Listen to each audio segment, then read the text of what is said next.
सुप्रभात प्यारे बच्चों, कैसे हैं आप सभी। मुझे आशा है आप सभी बहुत अच्छे होंगे, स्वस्थ होंगे। तो आइए शुरू करते हैं हमारी ये कक्षा। आज हम पढ़ने वाले हमारा पाठ 25 जिसका नाम है संवाद लेखन यानी कि डायलॉग राइटिंग। ठीक है, तो चलिए बच्चों पढ़ते हैं इस पाठ को। देखो, दो व्यक्तियों की बातचीत को संवाद कहा जाता है। ठीक है, संवाद लिखते समय हमें कुछ बातों का विशेष ध्यान रखना चाहिए। जैसे कि बच्चों देखिए, अगर मान लीजिए आपके दो दोस्त हैं, ठीक है, और वो आप क्या कर रहे हैं, आपस में बातें कर रहे हैं, तो यही क्या है, उनके बीच की बातचीत को ही तो संवाद कहते हैं।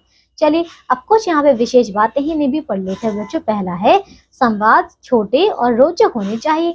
दूसरा, संवादों की भाषा सरल, भावानुकूल, पात्रानुकूल तथा विषयानुकूल होनी चाहिए। फिर तीसरा क्या है, विषय के अनुकूल, इसमें व्यंग, हास्य तथा सजीवता होनी चाहिए। फिर है, संवादों में स्वाभाविकता तथा चुटीलापन होना चाहिए, है ना।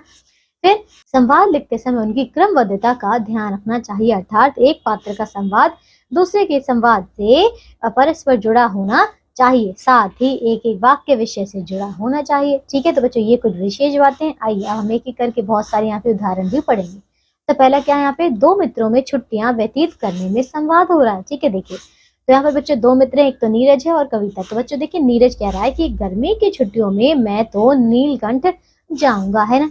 इस पर कविता ने कहा कि नीलकंठ पिछली बार गए थे, तो अब की बार मसूरी चलेंगे, है ना। फिर नीरज ने कहा कि मसूरी जाकर क्या करेंगे, वहाँ चाचा जी घूमने ही नहीं देते। ठीक है, मसूरी जाने का अर्थ है कैद हो जाना। ठीक है, फिर इस पर कविता ने कहा कि इस बार नाना जी के यहाँ शिमला चलेंगे, वे बार बार पत्र लिख रहे हैं। ठीक है, इस पर नीरज ने कहा पिताजी को बता दीजिए, वे हमारे उत्तर के अनुसार कार्यक्रम बनाएंगे, है ना। फिर कविता ने कहा कि चलो जल्दी करो, है ना।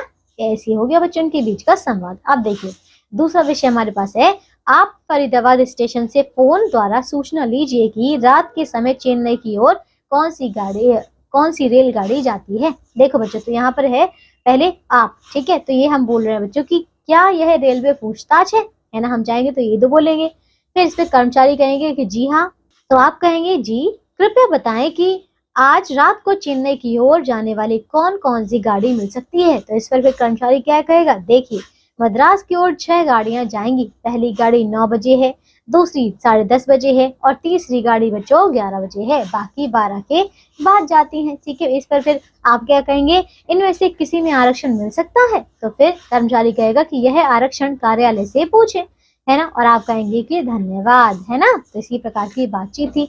अब बच्चों यहाँ पे तीसरा विषय आपको दिया है, जन्मदिन पर मिले उपहारों के संबंध में दो सखियों में संवाद। ठीक है बच्चों, दो मित्रों में यहाँ पे दो सखियों में संवाद हो रहा है। तो इस पर बच्चों रेखा कहती है बच्चों, जन्म दिवस पर सबसे अच्छा उपहार क्या मिला। इस पर पायल ने कहा, अनीता ने हमारे देशभक्त नामक पुस्तक दी थी, मुझे वह सबसे अच्छा उपहार लगा। ठीक है, फिर रेखा कहती है उस पुस्तक में ऐसा क्या है। पायल ने कहा, वह देशभक्तों के जीवन की जानकारी देने वाली है, इसके लेखक डॉक्टर राम सिंह हैं, यह उनकी पहली पुस्तक है। इस पुस्तक की भाषा सरल है, इसमें हमें देश की आजादी के लिए मर मिटने की प्रेरणा मिलती है। फिर रेखा ने कहा कि मुझे भी पढ़ने के लिए देना, है ना। तो फिर पायल ने कहा कि इन कविताओं को पढ़कर तुम्हें भी कविता लिखने की प्रेरणा मिलेगी। रेखा कहती कल अवश्य ले आना, है ना। और पायल ने कहा कि अवश्य। ठीक है, तो देखिए बच्चों ये था दो सखियों के बीच का संवाद। तो देखिए बच्चों, अब हमने यहाँ पे ये वाला पार्ट कर लिया। अब इसके बाद बच्चों जो अभ्यास के प्रश्न उत्तर है ये आपको खुद से पूरे करने होंगे। ठीक है, तो अब हम मिलेंगे अगली कक्षा में, पढ़ेंगे बच्चों नया पार्ट। तब तक के लिए इन्हें एक बार बच्चों पढ़िए, फिर से अभ्यास के प्रश्न उत्तर कीजिए और अपना ध्यान रखिए। बाय।